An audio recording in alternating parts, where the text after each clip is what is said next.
Welcome back, everybody, to the Triple B Podcast. This is your co-host, Seth Todd, with Altman Diggs. As always, we're here to give you the best information that we can put together about different powerlifting topics and techniques and training styles.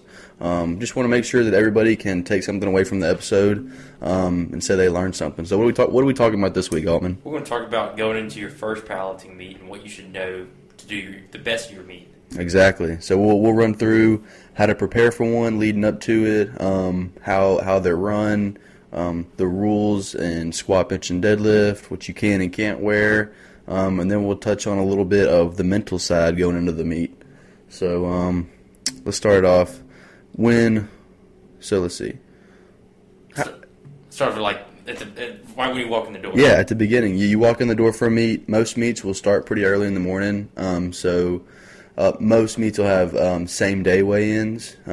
Usually, every now and then, some will have like the night before you can weigh in. But same-day weigh-ins, you go in, you're going to register, get your rack height. So for squat and bench, you'll go in and see how tall you want the rack, because they change it for everybody. It's specific like that. And then you'll weigh in, and you have to be at or under whatever your weight class is. Yep. And if you're not, then you got the time until weigh-ins is over to lose that weight. Yeah.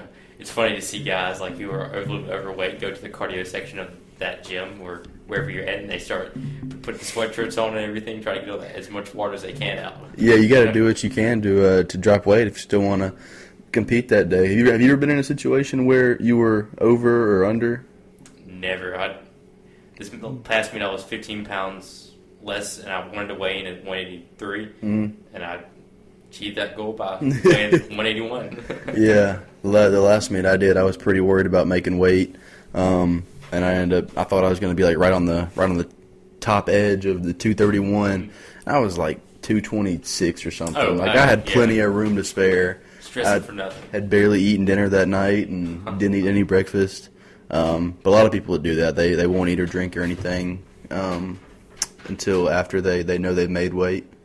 Yeah. It would suck to have one granola bar and then you weigh over like 2 ounces. Well, then I would just go to the cardio and I'll wait a couple minutes, wait to pee again. Yeah, you can always try to go to the bathroom. Yeah, so that's another thing. If you are overweight, what things can you do to try to drop some weight quickly? I read up on water loading. I didn't really water load that much. I drink about 1.5 gallons of water a day, and so I just drank half a gallon the day before, and that was it. And I waited 12, and I didn't have any water for the prior to 12 hours to the weigh-in or food. And Wow! Yeah, so I wasn't like super hungry, but I was definitely ready to eat and drink something. So if you're worried about weight or over, you can abstain from eating and drinking.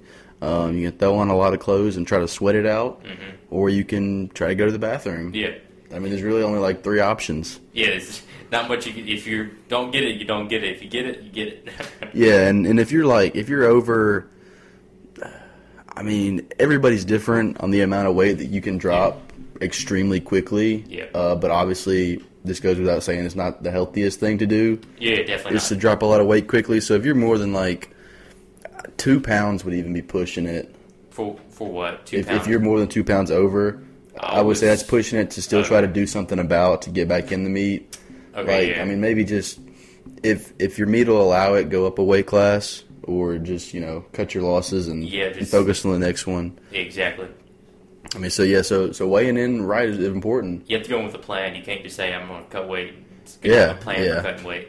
And always take a scale wherever you stay the night before the meet. Yeah. You saw that scale we had for the last meet. Yeah. Making sure every single second I could.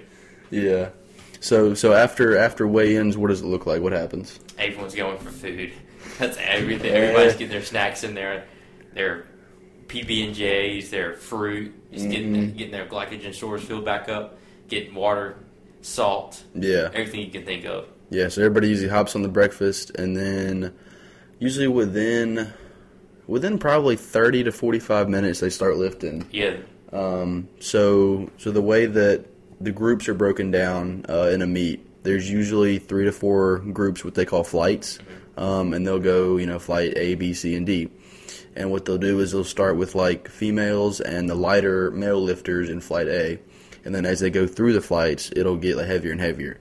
So the second flight will be like 74s, 83s, and maybe some 93 kilos, and then third flight's usually 105 and a couple 120s, and the last flight's usually 120. Yeah, really bigger fellas or the equipped guys are usually put last, just because it takes so much more time. They lift in bigger weights. Yeah, and the weight's higher, so they kind of structure like that, so they don't have to go through the flights and keep dropping weight. But so how do they do the squat? So, like the technique of the squat? No, how do they go through with the flight? How do they do their attempts? So you got 3 attempts. The first attempt should be a pretty easy opener, something that's nothing hard. You can hit that without even warming up. The second attempt should be something you're getting pretty close, maybe like 98% to your 1 rep max. And then the third attempt should be 99 plus. Yeah. Maybe you go to 101 or 102, just trying to get that PR. That's what I think. Yeah. Do instead of, so I've never gone 9 for 9 in a meet. If I'm there to meet, I'm there to compete, man. I'm there to hit a PR. I'm going all the way. I did have 2 9 for 9 meets last year. So. I guess you just didn't go hard enough, as Dave Tate would say. I mean, I don't know, bro. I'm a gold and a silver. Yeah, I'm just sitting over here empty-handed. But yeah, the opener is extremely important. Like I was telling a guy today, if you don't get at least 1 attempt from squat, bench, and deadlift, you will be disqualified. Yeah. So if you go out there and because you have to put in your openers for your lifts before the meet ever starts. Exactly. So you could be feeling a little different by the time you get there. So it's got to be something that you know for sure that you're going to be able to hit on that first attempt. Yeah. Because I've seen plenty of people, they either put an opener too high on squat and they get to their third and they still haven't hit it. So now it's like it's deal or no deal. Yeah. Like you hit it and you stay in. You don't hit it, you're out of the meet. Yeah, there were a couple guys at the last meet that were like that. They just couldn't hit their squat. And you could go 6 for 6 on squat and bench together, hit all your lifts there, get the deadlift, and just be completely dead. And you don't get your deadlifts, and you worked all day for nothing. Yeah. So, yeah, just more of playing it smart. Go light, pick your attempts. That's why I say start light. You got to. Yeah. Make it something that like you could do for a triple easily. Oh yeah. Just get that first one in there, and you could not get the second and the third, but as long as you have at least one, you can stay in the meet. Some people still win meets just with their first attempt. Yeah, just with their openers. So after squat, it goes through, and the first flight will take all their firsts, all their seconds, and then all their thirds, and they'll go on to the second flight, and they'll do all their squats in the same pattern. And usually there's about a 10-15 minute break. They're changing up the station, letting the flight before get ready for bench and warming up and stuff. So what are the rules for squat? How do they run that?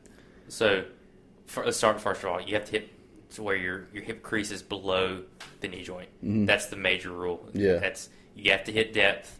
If you don't hit depth, they're going to call you on it. And the judges at the last meet were very strict about it. Yeah. You got to hit depth. You can't wobble or anything. You can't, if you come up with a weight, you can't step back or anything. That's going to be a red light. Can't move your feet at all. Yep. At the time. Lock your knees out at the beginning, which is something that I felt, it just felt strange to me. I felt like my knees were going to snap in half. Yeah. So yeah, you'll go up to the bar. They'll say bar is loaded, and at that point you have 60 seconds to get up and make your attempt. And then you have 60 seconds after you're through to turn in your next attempt. Yes. So you'll go up to the bar. There'll be 1 minute, and that might not seem like a lot, but that's plenty to walk up and be calm and get your lift taken care of with plenty of time left. Walk up, unrack the bar on your own. Then there'll be a judge in front of you and one on each side. The one in front of you is the head judge, and he'll tell you when you can squat. So we'll say squat. So you'll hit your squat, come back up, and you have to stay there until they tell you to rack it. That's the worst part. And if you jump any command that they tell you and do it before they tell you, it's a bad lift. You don't get it. Yep. You could have executed the most pretty squat that you've ever seen, but if you beat that head judge before he told you to, you don't get it. It's all about having that perfect lift. They want to know that you can. They want to know that you can control the weight. That is your weight. And so that's kind of how they run through squat. How does bench work? So bench, again, I'm gonna start with the very obvious. There's a big giant pause in there, but it runs the same way as the squat. You go down. They tell you to start. You're at the top. You start. You go down. You come to your chest. You rest the bar on your chest without it moving. The bar cannot be moving. That's what they're looking for. They're waiting for that bar to be perfectly still before they tell you to press it. Yep. And then when they say press, you use everything you have. You press it up. But one thing I learned at this meet, so my feet were planted on the ground, and they didn't move, but my leg moved a little bit. It was just a little while, but they red lighted me for that. Yeah. And I got 2 whites. It was a good lift, but they still red lighted me for it. And I was like, but my feet aren't. But your feet can slide, but your leg can't move. That just didn't really make that much sense to me. I've never heard that. I've heard it the other way. As long as your foot itself does not move on the ground, and that's another thing that we did mention. So the 3 judges, they can each give a white or a red light. Red light meaning a bad lift. White light means a good lift. All you have to do is get 2 out of 3 whites for it to be a good one. You get 2 out of 3 reds, not a good one. Yep. So yeah, the bench, take it out. They'll tell you when to bench it. They tell you when to press it, and then you have to wait at the top, just like the squat, and they'll tell you when to rack it. Yep. And it's gonna be the feet plate is gonna be a little different for different federations. Yeah. Yeah. For most of the time though, you can't move your feet. Your butt can't come up. Your head can't come off the bench. 5 points of contact. Yeah. Yeah. All times. Head, shoulders, butt, feet, hands. And hands, obviously. Yeah, you got to hold the bar. That one's a little. But I think other than that, that's about it on the bench. Let's talk about like warming up for the bench or the squat. So like in the squat, it takes a little bit longer to warm up. You're using heavier weights, right?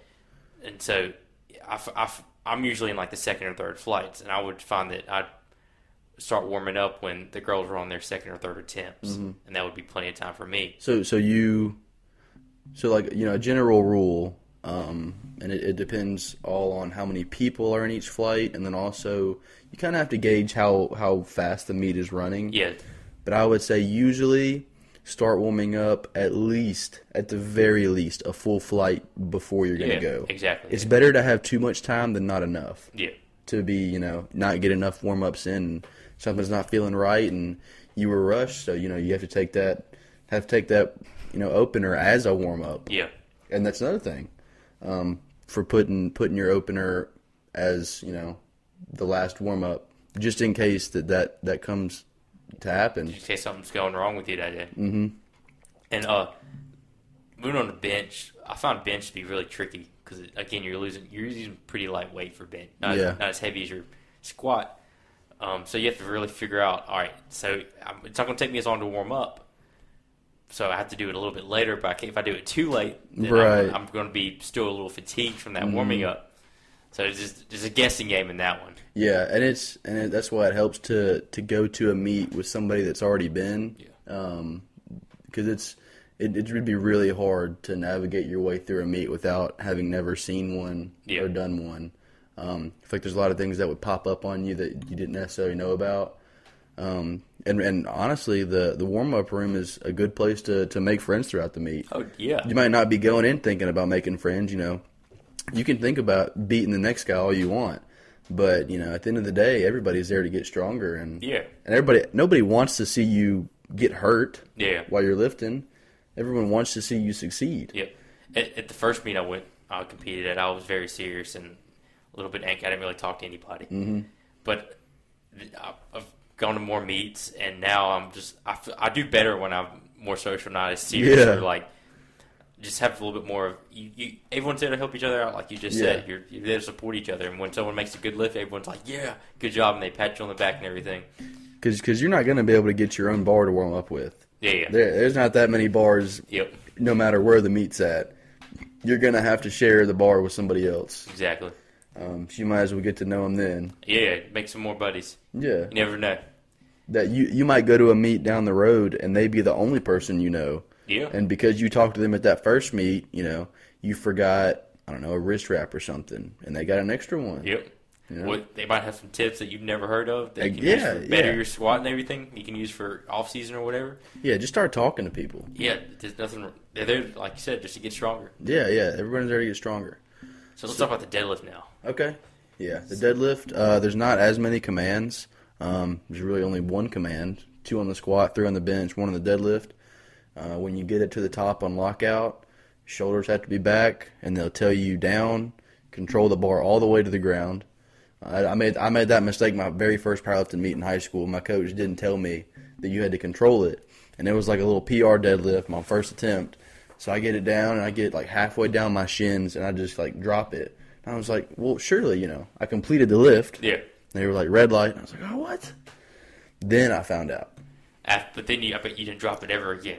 I never dropped it early ever again, no. I made sure it's very clear that I have control when it's still on the ground afterward. Yep.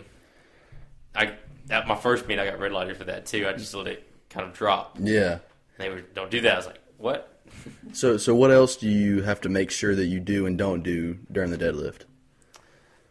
Like you just said, the shoulders back. I didn't do that last meet, and I got red lighted for it. I completed the lift, but I just didn't roll the shoulders back. Deadlift, like you said, is really simple too. You pick it up, they tell you to put it down. Yeah. That's the beauty of it. And for all three, the squat, bench, the deadlift, if you, at any point when the bar is coming up, if you have some downward movement and then go back to upward movement, it's a red light. It's a red light, yep. It has to go. And now the bar can pause and stop, but it cannot go back down and come back up. And you can't use your, like you see a lot of strong men, they hit you, they put it on their quads, and then they keep pulling and pulling. They like rest it on their legs. They try to leverage it with their legs. You can't hitch at all in powerlifting. No straps. You have to not lock your legs out. Let's see, what else? Strong grip, like you just said. You see that problem with a lot of people. They just can't hold on to the bar. Mm-hmm. Chalk's pretty big at meets too. Yeah, you're allowed to use chalk for all three lifts. You can chalk your back for the bar on squat. You can chalk your back for the bench on deadlift, or on bench. You can put baby powder on your legs for deadlift. Yeah. Why do people do that?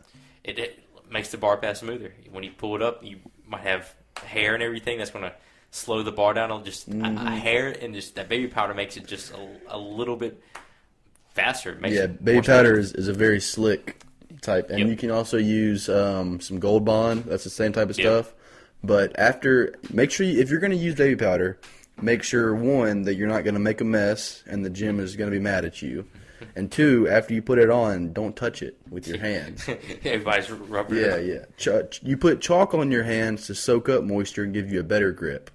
Putting baby powder on your hands, or like getting it on your hands, does the exact opposite. It's going to make it slicker and harder to grip.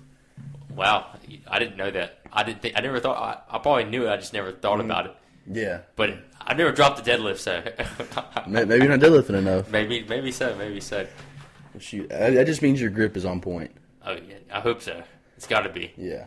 So what kind of like snacks and drinks does someone bring to a meet? See, my first meet, I just had candy and like Cliff Bars. And I was very hungry at the end of the meet. Like after squat, I was like, I am hungry. Yeah. So I ate the snacks, but they didn't really do anything for me.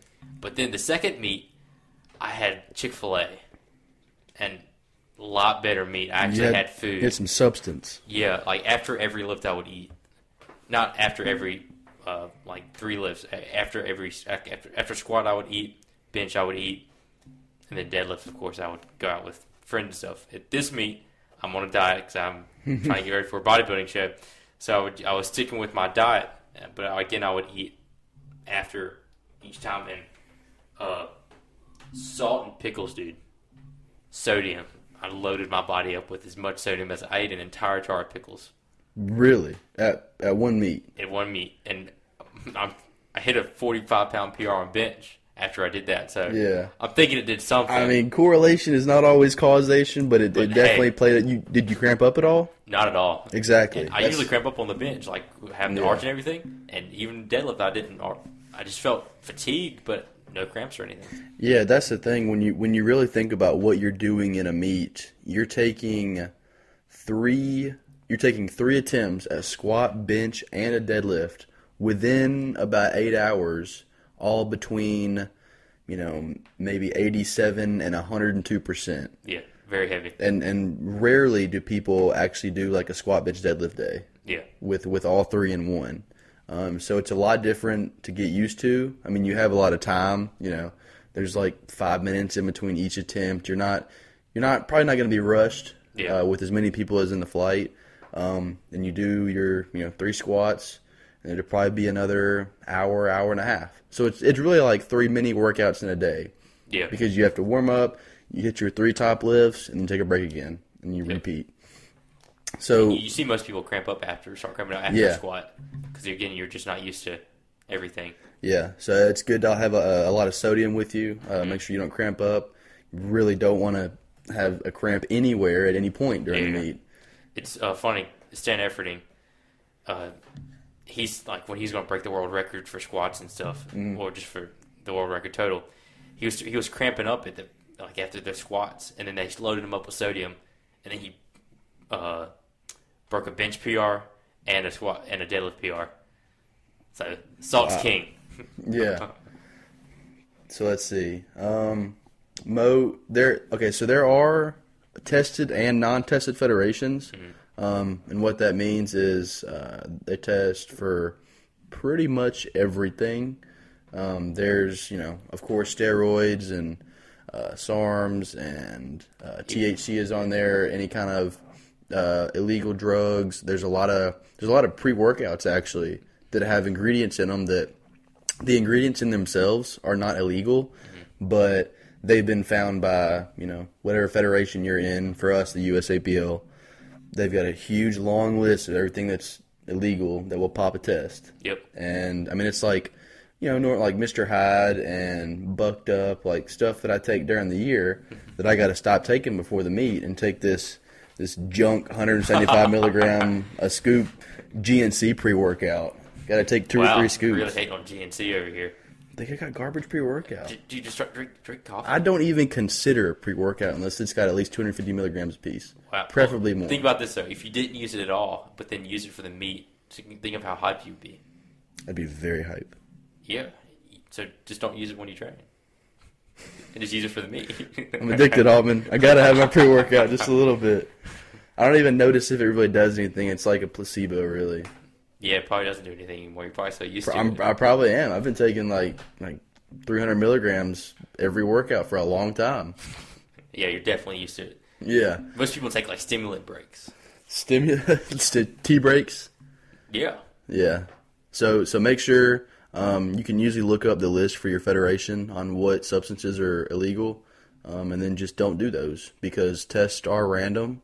So it doesn't matter whether you had, you broke a world record, national record, or you placed last. You have the equal opportunity of getting tested. Yep. And if you fail a test, that puts you in some pretty big trouble. Oh, big time. Puts you on a banned list for a while. Get your records taken if you have any. Yeah. It's pretty serious to fail a test in the USAPL. Yeah. So always make sure you're clean going into them. Whatever you need to abstain from, do it. And they will wait until you got to pee. Oh, yeah. It's not like I don't have to pee right now. Oh, you're good. No, they'll wait for you. And they stand right there. Yeah, they'll make sure that it's you. Yep, they will. Let's talk about after the meet. Oh man, after the meet, I think the environment is really cool after a meet. Yeah. Because you've got not only like the people that have competed together for the day and seen each other lift, even if everyone was strangers, and then you've also got the crowd. The crowd, most of the people are going to be cheering for you when you go up, whether they know you or not. Because, like I said, everybody wants to see you succeed. So, the crowd bonds as well, along with the athletes bonding. So you get to the end, and then they're handing out medals, and, everybody's cheering. It's just a good atmosphere. People are tired, but it's been a fun day. Everyone went through that experience together. Yep. And I think it's just a really cool time, especially at the end. Everybody gets together, gets pictures, this and that. Medals. What do you think about it? I think it's great because I get to go eat afterwards, if I'm being honest. But yeah, and you get meet friends, get their Instagrams, numbers, whatever. Start talking to them, and you build that community. You expand more, and it helps the sport out a lot. And again, I like to eat afterwards. Go eat with some friends, family, celebrate whatever you want to do. Go celebrate and get something to eat for your hard work. Like you put in a lot of work to this program to get to this point, whether you podiumed or not. You put together and you did a meet. That's an accomplishment in itself. It's just completing a meet. Yeah, and if you don't get a medal, that's fine. Don't do it for the medal. Yeah, and celebrate the friendships too that you made. Absolutely, that's another big one. Yeah, and this is another thing. A lot of people, and including myself last year, they'll tell themselves, I'll compete when I get this strong. Yeah. When I hit these numbers. Exactly. When I'm ranked this high. And is what Dylan had to tell me. It's like what everyone says really is if you keep waiting on when you meet your own standards, you'll never compete. Yeah, exactly. Because you'll always want to have higher standards for yourself. Yeah. And you got to compete your first time at some point. Yeah. Just make it now. Everyone does. Yeah. Just make it. Yeah, exactly. Learn. First meet, you're probably going to make some mistakes. You're definitely going to make some mistakes. You're definitely going to make mistakes your first meet. And you learn. You're like, okay, don't do that next time. And then you come in the next meet and you crush it. Yeah. Just it's such a big learning experience. Oh, dude, That's what powerlifting's all about, is just learning more. Yeah, and learn more, have a good time, meet people, have friends. Absolutely. Let's talk about the ride home. How you feeling on the ride home after the meet? This last time, it was like a 3.5 hour ride something. I took a nap. I usually always take a nap. I mean, after a meet, I'm just dog tired because obviously you've been up since the crack of dawn. Yeah. You exerted yourself in all 3 lifts. You weren't eating great, but after the meet, you had that big meal. And that's the best time to take a nap is after a big meal. All them carbs make you sleepy. I usually have to drive home or drive back to Starkville, which is like a 3-hour drive from Hattiesburg. So I can't really go to sleep. You got to find someone else to drive. I don't think I trust people with that. There you go. But yeah. You like to speed. Yeah, hopefully there are cops listening.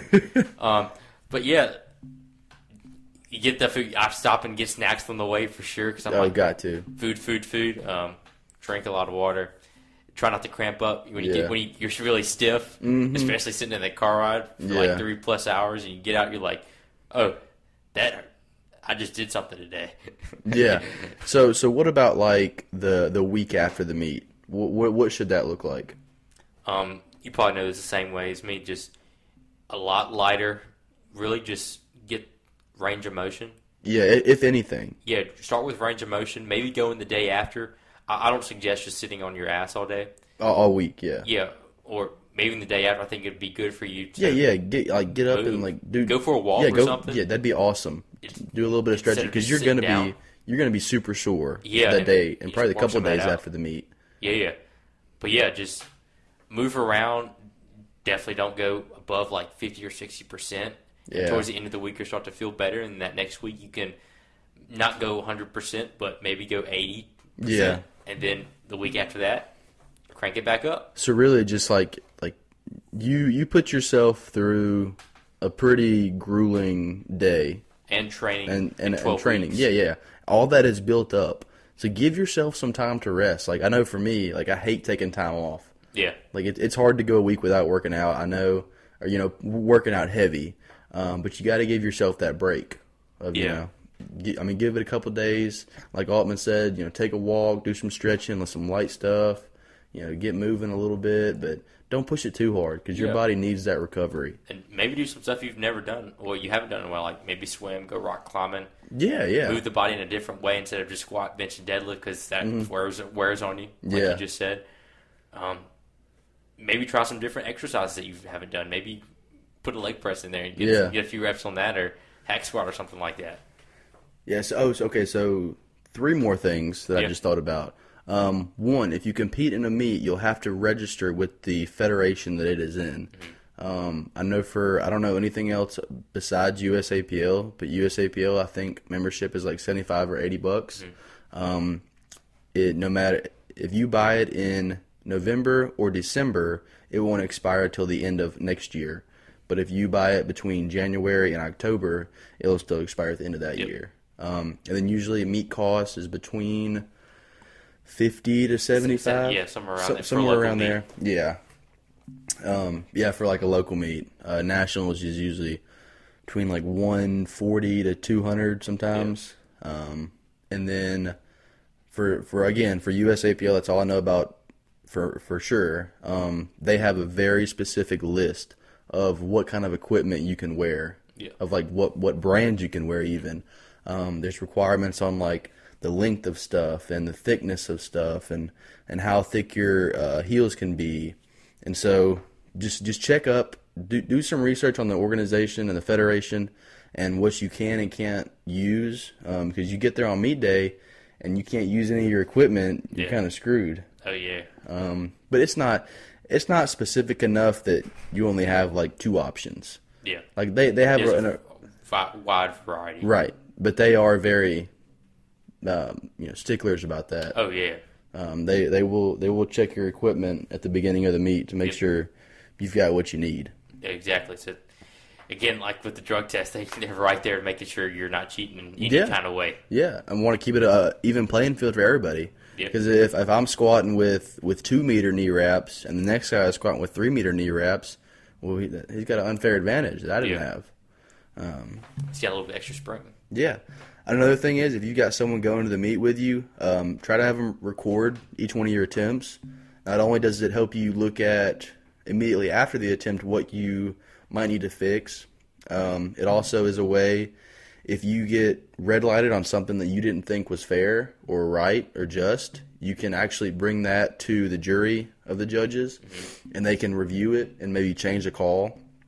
Kind of like in football, like this last meet, they tried to tell, I forget who it was, they tried to tell someone that a video can be doctored and edited. Wow. I don't know why anyone would go through the trouble, especially right there in that day, during a meet at the time, to edit a video to make it look like you hit depth. Yeah.